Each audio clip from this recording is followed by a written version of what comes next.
Episode की शुरुआत में हमें वही को है वो दिखाया जाता है। वही होता है वो चिल्ला के उन सब पे वो बोल रहा है, यानी हमारे टाइमिंग पे वो बोल रहा होता है कि आखिरकार तुम कौन हो। और फिर नीचे में दिखाया जाता है एक बंदा होता है वो अपने ब्रदर डिंग से वो बोल रहा होता है कि ब्रदर डिंग आप ठीक है ना, आपको कुछ हुआ तो नहीं ना। तो वो जॉनी सिन सॉरी मेरा मतलब वो गंजा होता है वो बोलने लगता है कि यार मैं तो एकदम ठीक हूँ, बट इसने मेरा हाथ एकदम है वो काट दिया है। तो वो बोलने लगता है जो वही होता है वो बोलने लगता है कहीं तुम यहाँ पे जो ट्रेजर वॉल्ट है वो मिला है उसके पीछे तो नहीं हो ना। एक बंदा होता है वो वही से वो बोलने लगता है कि ब्रदर वही आपको चिंता करने की कोई भी जरूरत नहीं है, वैसे भी अभी है वो फाउंडेशन बिल्डिंग के या फिर की रिफाइन के एक लेवल 1 पे, तो हमें चिंता करने की क्या जरूरत। आप इसको वो ऐसा कीजिए मेरे ऊपर है वो छोड़ दीजिए, मैं तो इसको अकेले इसकी माँ बने कर वो सकता हूँ, तो आपको अपने हाथ गंदे करने की कोई जरूरत नहीं, आप उसे मेरे ऊपर छोड़िए। वही होता है वो बोलने लगता है कि बिल्कुल भी नहीं। वो बोलने लगता है कि सेफ है वो रहना एकदम अच्छी बात है, बट तुम्हें फिलहाल के लिए यहाँ पे रहना होगा। वो बोलने लगता है कि हालांकि इस बंदे की स्ट्रेंथ है वो हमें बिल्कुल भी है वो नापने में वो नहीं आ रही, मतलब इसकी स्ट्रेंथ है वो तुम्हें कमजोर लग रही है। तो मैं तुम्हें एक एग्जांपल देता हूँ कि एक जो लायन होता है वो एक रैबिट को है मतलब एक खरगोश को पकड़ने के लिए या इसका शिकार करने के लिए अपनी पूरी पावर का इस्तेमाल करता है। मतलब वो अपने से कमजोर किसी को भी है वो नहीं समझता है, हर चीज उसके लिए बराबर लेवल पे आती है जब वो फाइट के दौरान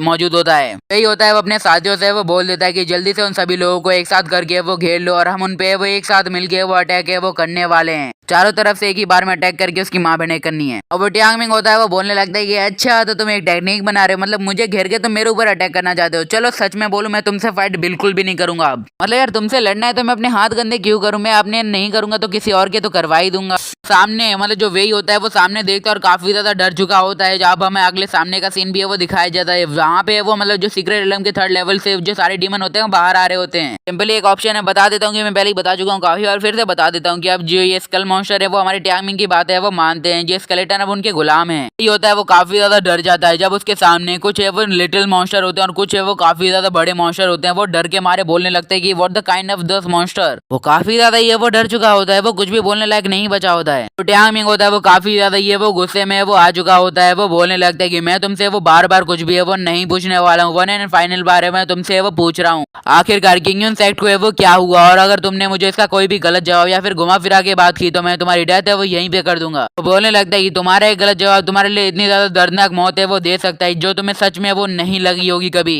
और अब टाइमिंग होता है वो अपने काफी ज्यादा गुस्से में वो आ चुका होता है। हमें एक और जगह का सीन है वो दिखाया जाता है जहाँ पे एक ड्रैगन की एक पोस्टर है वो लगा होता है और वहाँ पे एक बंदा है वो बैठा होता है जिसने सेम है वो ड्रैगन वाली हुडी पहनी होती है। वहाँ पे साइड में एक बंदा होता है वो बोलने लगता है कि माय लॉर्ड हमने जिन बंदों को भेजा था उन्होंने पूरे किंगडम सेट के 90% आबादी को वो मिटा दिया है। मतलब कुछ है वो बंदे वो भागने की है वो कोशिश कर रहे हैं, बट जो वाइस पैट्रियार्च ने वो किंगडम ने वो मतलब वहाँ के सारे सेट वालों बंदों को है वो मरवाने का तय कर दिया है। उन्होंने अपनी एक छोटी सी टीम को वहाँ पे भेजा तो कुछ टाइम के अंदर वो भी मर जाएंगे। वो बंदा होता है वो बोलने लगता है कि चलो मैं आपको है वो थोड़ी अरेंजमेंट की लिस्ट है वो दे देता हूँ। वो बोलने लगती है कि ये वो लिस्ट है जिसके अंदर अभी जो मतलब कार्यक्रम हुआ था इस आइलैंड पे, वहाँ पे कुछ बंदे आए थे उनकी थोड़ी लिस्ट आप चेक कर लीजिए, कुछ महीने 2 महीनों की है। तभी वो बोलने लगता है वहाँ पे जो हुडी वाला बंदा होता है वो बोलने लगती है वैसे आइटम के बारे में तुम्हारा क्या ख्याल है। वो सामने वाले बंदे होते हैं मतलब जीवे ही होते हैं वो सारे बहुत ज्यादा डर जाते हैं। वो बोलने लगते हैं सर मेरी बात है वो एक बार ध्यान से तो सुनिए। बोलने लगता है कि सर मुझे जहाँ तक पता चला कि सीक्रेट एलम से जितने भी टेलीपोर्टेशन है वो हुए थे सारे बंदे वो वापस आ गए थे और जितने भी ट्रेजर थे जितने भी आर्टिफैक्ट थे वो हमें वापस मिल चुके हैं। बोलने लगता है कि एंड में सिर्फ 2 लेडीज है वो यहाँ पे वो ट्रांसपोर्ट है वो हुई थी और जिसके बाद हमें जितना भी है वो चीजें वो मिली थी हमने उसे धीरे धीरे करके वो मतलब ट्रांसपोर्ट है वो कर दिया। और आपको तो पता ही होगा कि वहाँ पे बहुत ज्यादा बड़ा है वो चट्टाने ढह गई, यानी पूरी जो सीक्रेट एलम है वो ढह गई है। इसी की वजह से वहाँ पे कुछ भी है वो ट्रेस है वो नहीं बचा है। वो सामने वाला हुडी वाला बंदा होता है काफी ज्यादा गुस्से में है वो आ जाता है और बोलने लगता है कि देखो यार मैं तुम्हें काफी बार है वो बता चुका हूँ, फिर से एक बार है वो बता देता हूँ। जब अपने से सीनियर या फिर अपने से पावरफुल से बात की जाती है तो अपने घुटनों पे बैठ के वो बात की जाती है, और तुम्हारी हिम्मत कैसे हुई अपने घुटनों से वो उठने की, तो अपने घुटनों पे बैठो फिर से। तो बड़े ही गुस्से के साथ उसके मुंह को है वो जमीन के अंदर ही वो मार देता है जिससे वो उसे काफी ज्यादा ये वो दर्द होता है, वो बहुत ज्यादा चिल्लाने लगता है और जीवे की तो फट के 64 हो चुकी होती है वहाँ पे। जीवे ही होता है वो बोलने लगते हैं आखिरकार ये चल क्या रहा है, मतलब ये जो वाइस पैट्रियार्च है वो कौन से लेवल पे है वो बिल्कुल भी है वो समझ में वो नहीं आ रहा है, जिन्होंने हमारे मास्टर को सिर्फ अपने 2 फिंगर से या फिर कहीं एक उंगली से ये वो हरा दिया। सच में यार ये बहुत ज्यादा ये वो अनदर लेवल पे पता नहीं कौन से गॉड ट्रांसफॉर्मेशन स्टेज पे ये पहुंच चुके हैं। इस मोमेंट पे सभी की फट चुकी होती है। तो वो वाइस पैट्रियार्च होता है वो बोलने लगता है कि चलो यार मैंने जो अभी तुमने जो मुझे बताया वहाँ पे सिर्फ 20 लोग है वो गए थे सीक्रेट एलम के अंदर, बट वहाँ पे सिर्फ 19 ही है वो वापस आए हैं। मतलब 19 आए नहीं है, मतलब कुछ लोग मर गए हैं और मतलब काफी लोग वापस है वो आ चुके हैं। तो अब एक बंदे की हमें रिपोर्ट है वो थोड़ी मिसिंग लग रही है, अब उसका क्या। तो वो बोलने लगता है कि सर ऐसी बात नहीं है कि हमने इसे चेक नहीं है वो किया है, बट हमें इतना पता है कि वो एक बहुत ज्यादा छोटे लेवल पे जो हमारा कुछ भी नहीं बिगाड़ सकता और शायद वो मर भी गया होगा और वो मेडिसिन पवेलियन से।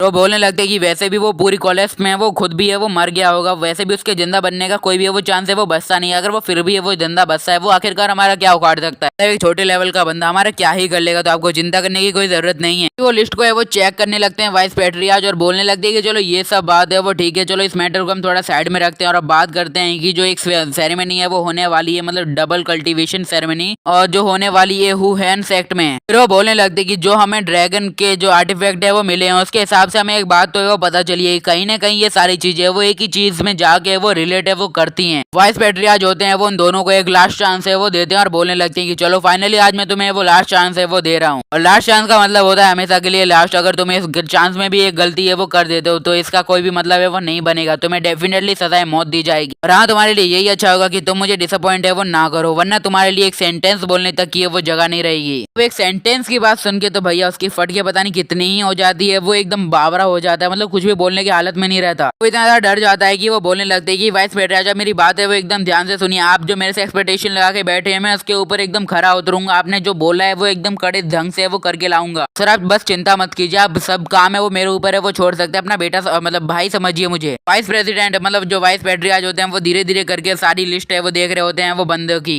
और वो लिस्ट देखते हुए काफी ज्यादा वो हंस रहे होते हैं। वो बोलने लगते हैं कि भैया क्या मेरे चूहे के झुंड को है वो सिगरेट लब में भेज दिया था? मतलब यार भाई सच में यार मजाक मत किया करो यार, कहीं दिल का दौरा पड़ गया नहीं और लफड़ा वफड़ा हो जाएगा। तो काफी ज्यादा तेजी से वो हंस रहा होता है। बट सबसे स्पेशल बात ये है कि उसकी हुडी पे जो ड्रैगन की वो फोटो लगी ना वो काफी ज्यादा बहुत ज्यादा मेन टॉपिक है सीरीज में। हमें वहाँ पे टियांग मिंग की है वो थोड़ी चीजें वो दिखाई जाती है, मतलब उसकी थोड़ी जो इन्फॉर्मेशन दिखाई जाती है उसका नाम होता है ये टियांग मिंग रिलम होती है फर्स्ट स्टेज ऑफ की रिफाइनिंग। और हाँ वो एक मेडिसिन पवेलियन में एकदम न्यू बंदा होता है, उसको 1 महीना या फिर 2 महीने वो हुए होते हैं और उसमें कुछ खास बात भी नहीं। तो वाइस पैट्रियार्च होते हैं वो बोलने लगते हैं अपने मन के अंदर, भैया यार तुम सबको चूतिया बना सकते हो बट इस सबसे बड़े वाले चूतिया मेरे मतलब सबसे बड़े होशियार आदमी को कहाँ तुम बना पाओगे? वाइस पैट्रियार्च होता है वो अपने मन के अंदर है वो बोलने लगता है कि चलो पता नहीं कुछ रीजन की वजह से अब मुझे बहुत ज्यादा ये वो मन हो रहा है कि मैं कब जाके वो तुमसे मिलूंगा। बोलने लगते हैं कि ये टियांग मिंग तुम इंतजार करना, तुम्हारे लिए ये वाइस पैट्रियार्च है वो तुम्हारे पास है वो जरूर आएगा, तुमसे मिलने की इच्छा लेके अपने दिल में। अगला सीन हमें दिखाया जाता है किंगयुन सेक्ट का, जहाँ पे जो हमारे टियांग मिंग के जो मॉन्स्टर होते हैं वो बाकी सारे बंदों को है वो एकदम है वो खत्म ही है वो कर चुके होते हैं, एकदम है वो कुत्तों की तरह मार रहे होते हैं भाई साहब। टियांग मिंग होता है वो वही से वो बोलने लगता है कि अच्छा तो तुम ये कह रहे हो कि किंगयुन सेक्ट है वो पहले से ही है वो तबाह हो चुका था? तो बोलने लगते हैं कि सर यार मैं एकदम सच है वो बोल रहा हूँ कि हम लोग यहाँ जब से पहले है मतलब जब यहाँ पे आए थे तब ये जगह वो पूरी तरीके से वो ढह चुकी थी। मैं सिर्फ एक टास्क दिया गया था कि हमें यहाँ पे जितनी प्रीशियस चीजें आर्टिफैक्ट मिले हैं वो हमें यहाँ से लेके वो जाने, बट हमारे आने से पहले ये सब कुछ है वो तबाह हो चुका था। सर प्लीज बात मानिए। टियांग मिंग होता है बस एक ही बात है वो सोच रहा होता है कि हालांकि अब मुझे कुछ समझ में नहीं आ रहा, बट एक बात है जो मेरे पास डैगर है वो कहीं ना कहीं इन चीजों से रिलेट तो है वो मार रही है। वही होता है वो थोड़ी चापलूसी किए बिना कहाँ मानेगा। वही होता है उनसे वो बोलने लगता है टियांग मिंग से कि सर हमने आपको पहचाना ही नहीं था, हम मुझे लगा आप हमारे जूनियर होंगे बट आप तो हमारे सीनियर के बाप निकले। वो बोलने लगते हैं कि हम सभी हैं वो ब्लड क्रॉप सेक्ट से वो बिलोंग करते हैं और जो हमारे लॉर्ड यानी जो हमारे लीडर भी है ना वो एक टाइम पे इतना ज्यादा बंदूक को वो पेल नहीं सकते, बट आप तो सर अलग ही लेवल पे। जो जॉनी सिंस सॉरी मेरा मतलब जो टकला होता है वो अपनी जेब में कुछ रख रहा होता है, तो वो बोलने लगते कि भैया चुभती होने का एक्ट मत करो और जो चीज अपनी जेब के अंदर डाली उसे अपनी जेब से निकालो वरना कहीं और से निकाल देगा ये भाई। वही होता है वो अपने पास से एक कार्ड है वो निकाल देता है और बोलने लगता है कि सर ये देखो ये गोल्ड कार्ड है जो मैंने ब्लैक मार्केट से वो खरीदा था और सच बोल रहा है इसमें काफी ज्यादा पैसे है वो खर्च हुए हैं, मैंने अभी तक इसे एक भी बार है वो यूज है वो नहीं किया, प्लीज इसे ले लो और हमें वो छोड़ दो। तो बोलने लगते हैं कि ये मतलब सारे बंदे होते हैं बोलने लगते हैं सर प्लीज एक्सेप्ट कर लो, हमारी तरफ से एकदम सच्चे दिल से आपको एक ट्रीट दे रहा हूँ, हालांकि दिल